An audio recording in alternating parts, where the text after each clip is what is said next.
Hi everybody, this is Maggie Dominguez from Power of Delta LLC, and welcome to Creating Killer Courses and Trainings Part 1. The first thing that I'd like to do for you is cover the different trainings available in this course. What we're going to start with in this video training is the topics, objectives, and alignment in your courses.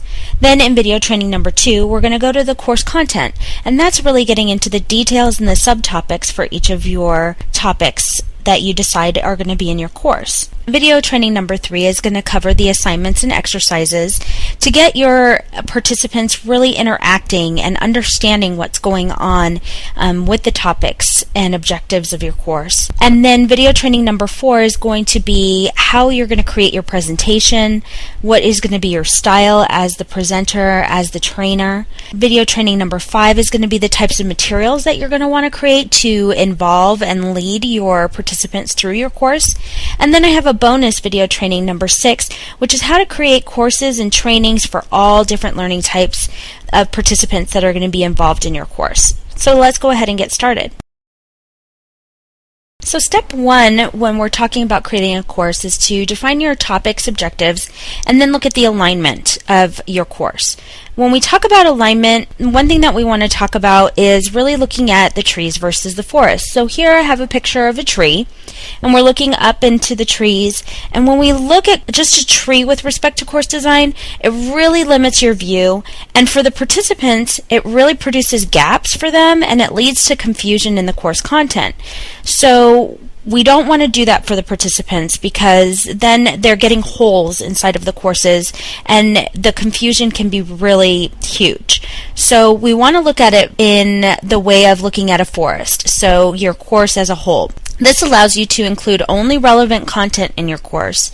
It provides you the opportunity to order the content in a logical sequence for your participants, and that maximizes the retention of the information presented. So remember, when you're dealing with your course, always look at the forest and not just the trees. So here's an example of what alignment looks like. When we're talking about alignment, you're always thinking about matching in progress. Does this look logical? So let's do an example course if we were to be teaching blogging. And we've got 3 topics here. We've got WordPress plugins, blog ideas, and why blog.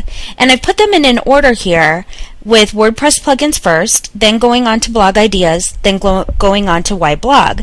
And the first thing that you ask is, does this look logical? I'm not sure if that's logical or not.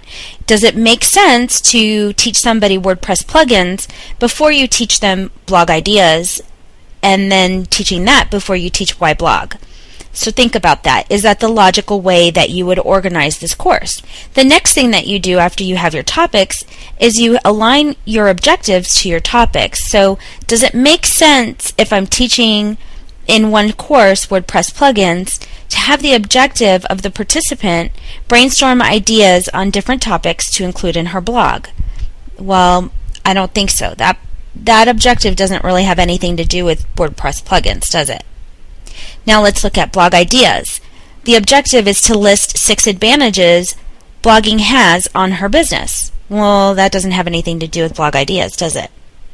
And then the topic is why blog. The objective is to identify the top 10 WordPress plugins she would like to install on her blog. Again, those don't really match. So I'm looking for things to match between the topics and the objectives, and then I'm looking for the progress to make sense in a logical order. Alright, let's look at this. This is going to make a lot more sense. If we took our course and we did it like this, we would look at matching in progress again. So how about this? If we started with why blog as our topic, and we had an objective of list 6 advantages blogging has on her business, then that makes sense. We're starting with why blog. We're giving our participant a reason for blogging before we even teach them anything else. And the objective is advantages blogging has on her business, which goes to why should I be blogging in the first place?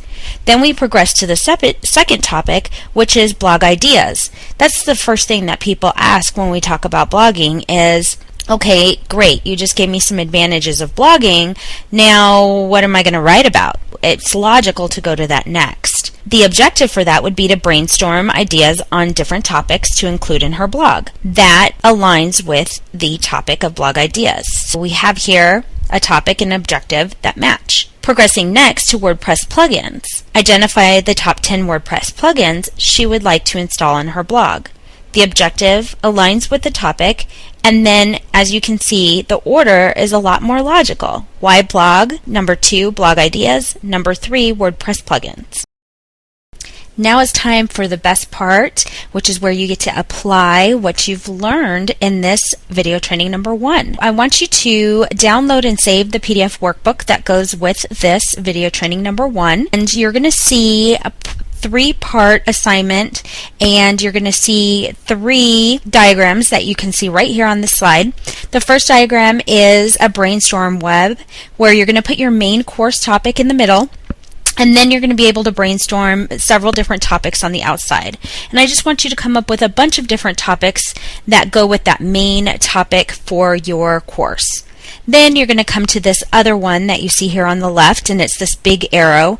This is where you're going to take those topics from your brainstorm web to put them in some sort of sequential order where you think that they're going to go in that logical sequence that we talked about. Remember how I had that blog?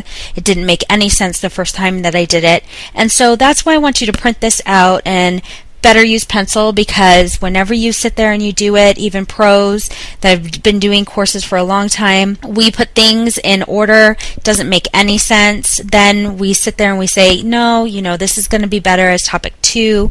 It's going to be better as topic 4. No, I think I need to move number 4 to number 2, things like that. When you really see it out like this in this big arrow, you'll be able to see that things make a lot more sense if I switch things around. So use a pencil on this one for sure. Okay, then you're going to go to part 3, which over here on the bottom right hand side of the screen is where you're going to take the topics and you're going to put them in, and then you're going to come up with that objective that we talked about. What is it that you want your participants to learn? What is it that's going to show you that they did learn what you were trying to teach them? So how are they going to be able to prove to you that they learned what it was that you were trying to teach them? And this is really important for your organization, because you want to make sure that those people are going out there and doing what you're training. You don't want them disseminating information that is not what you said, not what you say you do, and they're going off and they're saying, yeah, this is what this person taught me, and this is what they said that they do, and this is how they're so successful, and then they try to duplicate things and it doesn't work for them. And the reason why it doesn't work for them is because that's really not what you told them. That's really not what you said. So it's really important to have that clear objective here. What is it that you're trying to teach them? How are they going to show you that that is exactly what they learned, so that you did your job teaching them the right things? So have those 3 things done. We'll see you at the next video training. You'll be ready to go, and you're going to be on your way to having a killer course. Until next time.